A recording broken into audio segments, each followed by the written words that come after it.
Première course de la journée pour Ania, 22 ans, chauffeur bénévole, le temps de l'Euro 2012.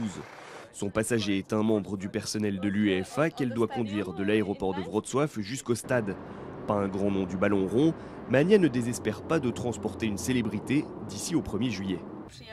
À moi, ça ne m'est pas encore arrivé, mais la semaine dernière, mes collègues ont pu transporter Jerzy Engel, l'ancien sélectionneur de la Pologne, ainsi que l'ancien joueur français Patrick Vieira. Transport, gestion des accès au stade, relations avec les médias. Au total, une cinquantaine de métiers sont proposés aux bénévoles au moment de leur inscription. Sur les 24 000 candidatures reçues pour l'Euro 2012 en Pologne et en Ukraine, l'UEFA en a retenu 5 500. On a des candidats au profil très différents. Les plus jeunes ont 18 ans, les plus âgés en ont 80.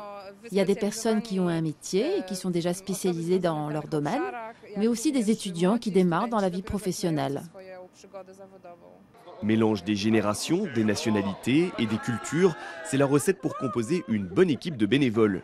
Dans chacune des villes hautes, un espace leur est réservé près des stades pour se retrouver. Certains y rattrapent des heures de sommeil en retard, d'autres se détendent. Forcément, après quelques semaines passées ensemble, des liens se tissent, comme dans une famille. Honnêtement, sans exagérer, je crois que ce sont les meilleurs jours de ma vie. J'ai rencontré de nombreuses personnes formidables, aussi bien des Polonais que des étrangers. On se voit même en dehors du travail. Je suis sûr qu'on va garder le contact et c'est ça qui est super. De belles rencontres, de la bonne humeur et en prime, quelques places pour assister à des matchs ou à des entraînements. Les bénévoles n'en demandent pas plus. Les plus courageux ont déjà coché la Coupe du Monde 2014 au Brésil dans leur calendrier. Les autres viseront le prochain Euro dans 4 ans en France.